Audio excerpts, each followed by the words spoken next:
Ils sont là, Daniel Riolo et Florent Gautreau, plus Philippe Auclair en duplex avec nous depuis Londres, sur RMC, sur BFM Sport en simultané, bien sûr. On aura tout à l'heure Fred Hermel pour l'Espagne, David Lorto pour l'Allemagne, Simone Rovera pour l'Italie. Mais là, on est sur City qui affronte Monaco demain. Et donc, les dernières infos du soir, tu nous disais 50-50, Philippe. Il faut quand même que tu nous expliques ce qui se passe au niveau des gardiens, parce qu'on a beaucoup débattu de la façon dont Emery gère la question des gardiens au PSG. Et Guardiola, vraisemblablement, il fait pareil. Donc, il y a une mode espagnole dans la gestion des gardiens, là.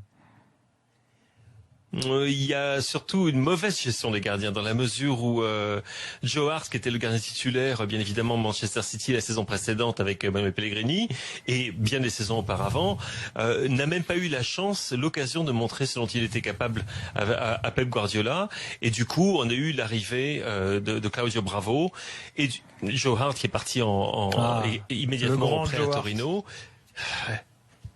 Écoute, il se débrouille pas trop mal à Torino et franchement, quand tu vois les performances de Claudio Bravo, tu te demandes franchement ce que Manchester City a gagné à faire le changement, dans la mesure où si tu regardes les stats des gardiens de Première Ligue, tu verras. Ouais, absolument. Je préfère Willy Caballero absolument, sans le moindre doute. Je te dis pas que d'un point de vue intrinsèque, Caballero soit supérieur à Claudio Bravo. Oui, plutôt, Chevalier. Et je te dis pas qu'il soit supérieur de manière intrinsèque. Ce que je te dirais par contre, c'est que Caballero a déjà fait ses preuves pour Manchester City dans des circonstances importantes. Je pense en particulier à la finale de la Coupe de la Ligue où c'est quand même lui qui l'offre à son club. Alors que Claudio Bravo, t'as l'impression que c'est la panique, c'est le lapin pris dans les projecteurs ou dans les feux de la bagnole. Et tu vois Claudio Bravo depuis le début de la saison a les plus mauvaises statistiques au niveau des arrêts sur les tirs des gardiens de Première Ligue. Je dis bien des gardiens de Première Ligue. Des 20 gardiens. Et donc, à mon sens, il fait pas trop de doute que Willy Caballero sera le gardien de Manchester City face à Monaco. Ou alors, il y a un vrai problème du côté de Pep Guardiola. Mais de toute façon, le problème, il est là depuis le début. Philippe, maintenant, toi qui les vois régulièrement en Angleterre, maintenant, il y a quand même quelque chose qu'il faut noter d'un point de vue tactique à l'approche de ce match-là. City, il lui est arrivé évidemment d'avoir beaucoup de problèmes en Première Ligue et Guardiola ne s'en est pas caché. Oui, il a été surpris par pas mal de choses en Première Ligue, notamment certains matchs à très haute intensité et contre des petits adversaires par les bastons sur deuxième, troisième ballon. Monaco ne joue pas comme ça. Absolument. Monaco joue pas comme ça. Si Monaco est capable de mettre une forme d'intensité qui peut ressembler à ce qu'a fait Paris contre le Barça ou ce qu'a pu faire Chelsea, parce que Chelsea fait aussi ce genre de choses-là. Mais attention, rappelez-vous de Manchester City-Chelsea, du scénario de la rencontre.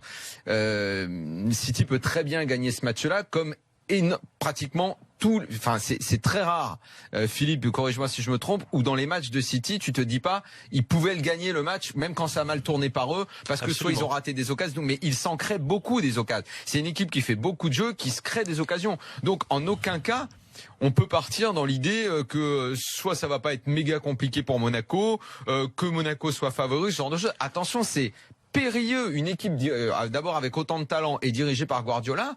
Je dis pas que c'est impossible de passer, mais c'est pas les matchs que City a l'habitude de faire en Première Ligue. C'est pas ça. C'est pas Monaco ne joue pas comme Stoke ou genre d'équipe là. Après, s'ils peuvent faire ce que fait Chelsea. Ah bah alors justement. Ok, ou le PSG contre le Barça. Bravo. Moi je dis bravo s'ils peuvent mettre ce genre d'intensité là. Guardiola, messieurs, parce que Guardiola lui-même a expliqué aujourd'hui qu'en fait il adorait regarder jouer Monaco. Ça lui plaît. On écoute. En tant que spectateur, Monaco est une équipe très agréable à voir jouer. Ils sont très forts physiquement. La défense fonctionne bien. Le milieu de terrain également. Et puis devant, ils ont deux attaquants, Falcao et Germain. Ce sont de véritables tueurs devant le but. Voilà, il a même dit les deux latéraux jouent comme des ailiers, donc en l'occurrence Sidibé et Mendy, il y en a plein la bouche de Monaco. Ouais, c'est pour ça que je pense Guardiola va beaucoup jouer sur d'abord pour empêcher les deux de monter, va leur donner beaucoup de taf et lui il est capable d'occuper la largeur en nombre. Philippe, la façon qu'il a de contrer ce genre de choses. Pardon?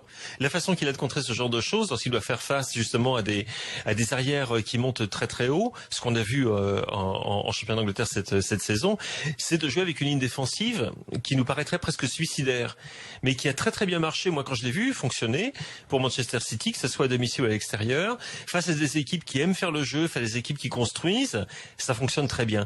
Il sait rapetisser le terrain en quelque sorte. Et je suis totalement d'accord avec ce que dit Daniel, en ce sens que les problèmes qu'a rencontré Manchester City, je dirais dans le deuxième tiers de la saison, parce que le premier tiers, n'oublions pas, il y avait quand même 10 victoires consécutives, ces problèmes sont dus à une sorte d'inexpérience, de méconnaissance des fondamentaux du football anglais, et notamment du duel physique et du deuxième ballon, qui est quelque chose d'absolument fondamental. Là, c'est pas du tout le même contexte, le même environnement dont on parle. Et c'est un environnement qui, à mon sens, est beaucoup plus propice au type de jeu que peut proposer le Manchester City de Guardiola aujourd'hui. Dernière question avant de passer à la Cup, puisque tu veux en parler. Des news de Agüero et de Yaya Touré. Parce que Yaya Touré, il avait été écarté pendant une demi-mission, il voulait partir, c'était le clash, et puis tout à coup il revient. On devrait le voir demain. Donc c'est deux joueurs quand même qui ont une trajectoire spéciale cette saison-là, Agüero et Yaya Touré. Ouais, alors écoute, dans le cas de Yaya Touré, c'est très particulier parce que il y a eu des efforts de la part du joueur. Il y avait bien évidemment le problème relationnel avec Selçuk, l'agent de Yaya Touré, qui devait s'excuser vis-à-vis de Guardiola à cause de ses propos, des propos qu'il avait tenus. Yaya Touré avait également quelques kilos à perdre, il les a perdus. Et puis également, ce qui a facilité le retour de Yaya, c'est le fait que tu as un énorme absent du côté de Manchester City, c'est Gundogan. Et Gundogan serait aujourd'hui titulaire dans ce milieu de terrain de Manchester City s'il n'avait pas eu malheureusement ce nouveau gros problème de blessure. Et Agüero ne serait pas titulaire si Gabriel Jesus était là. On est totalement d'accord. On est totalement d'accord. Je sais que ça paraît absolument hallucinant dans la mesure où Sergio Agüero a quand même été, au niveau de la régularité en tout cas, sur les 4 ou 5 dernières saisons, l'attaquant le plus régulier en Première Ligue, non seulement pour Manchester City mais pour toute la division. Mais aujourd'hui, et en fait même, on en parlait, Gilbert, tu te souviens, on en parlait au début de la saison, Agüero n'est pas vraiment dans les petits papiers de Guardiola. C'est pas le type de joueur qu'il apprécie. Il apprécie bien évidemment ses qualités devant le but, mais par contre, il manque du repli défensif, il manque un petit peu d'intelligence tactique à certains points de vue. Et du coup, il préfère largement Gabriel Jesus. Et Jesus qui a fait en plus des débuts fracassants en championnat d'Angleterre avec Manchester City, bon maintenant qui est blessé jusqu'à la fin de la saison, donc c'est un petit peu, je dirais pas que c'est contre le gré de Guardiola que tu verras Agüero en avant-centre, parce que franchement avoir Agüero comme avant-centre, c'est pas franchement un problème, mais ça n'aurait pas été le premier choix, ça c'est vrai. Alors, on va accueillir Fred Hermel qui nous rejoint, qui est là, qui écoute attentivement. Fredo, bonsoir. Hola chicos. Alors, Fred, tu vas prendre la parole dans quelques instants, Fredo. mais d'abord l'avis du soir de Philippe qui ne concerne absolument pas la Ligue des Champions, mais la Cup, qui est d'ailleurs se jouée encore ce soir puisque Arsenal a gagné. Et oui, Arsenal gagne de temps en temps. Arsenal a gagné ce soir à Sutton United 2-0. Oui, t'étais dur avec Arsenal, mais bon, c'est vrai, ils gagnent de temps en temps. Ils ont gagné contre une équipe, l'équivalent de la CFA2, donc de National League. Ça n'a pas été simple, mais on a assisté à un week-end qui, je pense, a redonné à beaucoup de brio et de brillant à cette FA Cup que l'on disait, sur le déclin, n'ayant plus d'importance. Et avec ce qui s'est passé, avec la victoire de Lincoln City à Burnley, Lincoln City qui est une équipe de D5 actuellement, qui est donc en CFA2 également, en tête de cette division, qui a été battre Burnley, l'équipe première à Burnley qui ne s'était incliné que 3 fois depuis le début de la saison en Première Ligue, avec Blackburn Rovers qui donne un mal de chien à Manchester United, avec Millwall qui bat le champion Leicester City, avec Manchester City justement, avec une équipe à prime B, mais qui ne peut faire mieux que match nul à Huddersfield du Championship. Tu as eu, aujourd'hui, si tu veux, on ne parle en Angleterre que de la FA Cup. C'est une des raisons pour lesquelles, tu me demandais ce que les gens pensaient de Monaco. Je te donne en fait l'avis de ce qu'ils pensaient il y a une semaine. Aujourd'hui, on est complètement obnubilé par le fait que cette compétition, qui est née en 1872, montre qu'elle a encore un avenir, montre qu'elle a un présent, et que ce présent passionne l'Angleterre, que tu avais des milliers de personnes sur les stades, encore une fois. Une stat que je voudrais rappeler, c'est le fait que depuis le début de cette compétition, qui quand même met aux prises des équipes de 7e division et supérieure, la moyenne de spectateurs par match, toute division compris, c'est 10 700 spectateurs. Attends, tu viens de dire quelque chose là, c'est-à-dire que c'est pas comme en France, que... c'est pas ouvert aux divisions les plus basses de amateurs. Ah non. Tu dois faire des tours préliminaires. D'accord. Donc si tu veux, tu peux. Si jamais tu veux t'inscrire, tu peux t'inscrire. Mais il faut que alors tu as des tours préliminaires. Tu passes un certain nombre de tours avant que les équipes professionnelles rentrent en compétition. Exactement. Avec non seulement les plus professionnels, mais il peut y avoir des équipes amateurs avant ce qu'on appelle le premier tour, le premier vrai tour de la FA Cup. Mais ça c'est tu parles d'équipes en effet de 7e, 8e, 9e division à ce niveau-là. Mais tu peux avoir des tours préliminaires. Tout le monde peut s'inscrire, tout le monde peut participer à la FA Cup. C'est comme la France en l'occurrence. Au passage, on connaît déjà le tirage parce que j'ai regardé. Arsenal va jouer contre le fameux Lincoln là, et il y aura Chelsea-Manchester. Ouais, à Lincoln. Chelsea, ah oui, ça va être quelque chose. Chelsea qui joue la Coupe à fond, Manchester United qui joue la Coupe à fond. Donc José Mourinho qui va revenir à Stamford Bridge, Antonio Conte contre José Mourinho. Enfin bon, je vous raconte pas, mais ça va être grandiose. Ça sera entre le 10 et le 13 mars, donc les quarts de finale, avec cette énorme carotte qui est de jouer bien évidemment les demi-finales dans le nouveau Wembley au mois d'avril. Tu parles, Philippe, de José Mourinho. La coupe en Espagne est un petit peu délaissée. Et en fait, quand Mourinho est arrivé, il a réactivé la coupe pour les grands clubs parce qu'il estimait que c'était la seule compétition où il pouvait vraiment essayer de battre le Barça. Et d'ailleurs, lors de sa première saison, alors qu'il prend 5-0 en championnat, il gagne la Cup, il gagne la Copa en finale à Valence contre ce Barça de Guardiola. Ce qui fait qu'il y a une émulation qui s'est créée. Et aujourd'hui, grâce à Mourinho, c'est l'un des héritages plus sympathiques qu'il a laissé, c'est que maintenant les gros se battent réellement pour la coupe alors qu'elle était un petit peu dénigrée ces dernières années.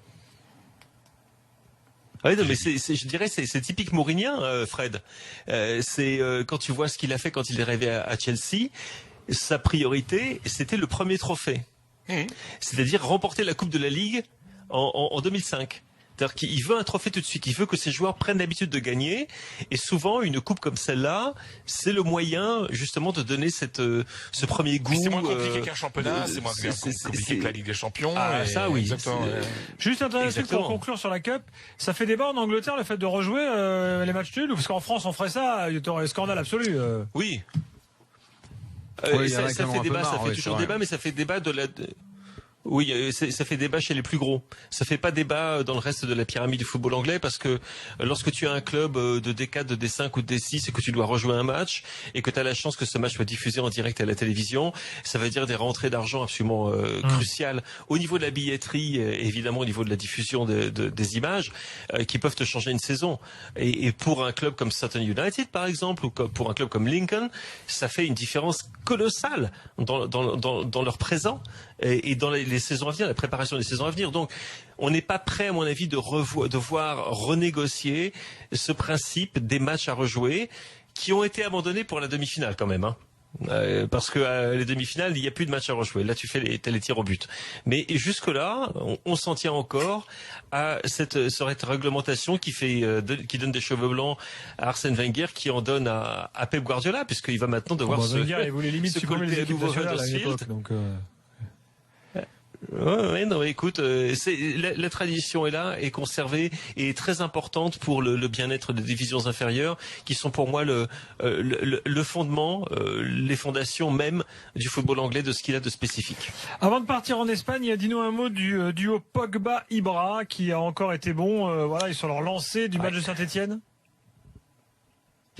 Écoute, oui, que dire si ce n'est le fait que quand ils ne jouent pas, Manchester United a des problèmes. Là, ils en ont eu encore à Blackburn, qui est une équipe qui va pourtant pas trop bien en Championship.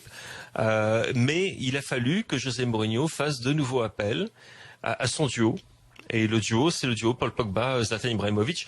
Zlatan en est maintenant à 23 buts, toutes compétitions confondues, je crois, pour Manchester United. Donc, et on commence à parler de lui. Et si vous arrivez à imaginer ça, comme d'un footballeur de l'année en Angleterre. Incroyable. C'est incroyable. Qu'est-ce qui se passe ? Ans,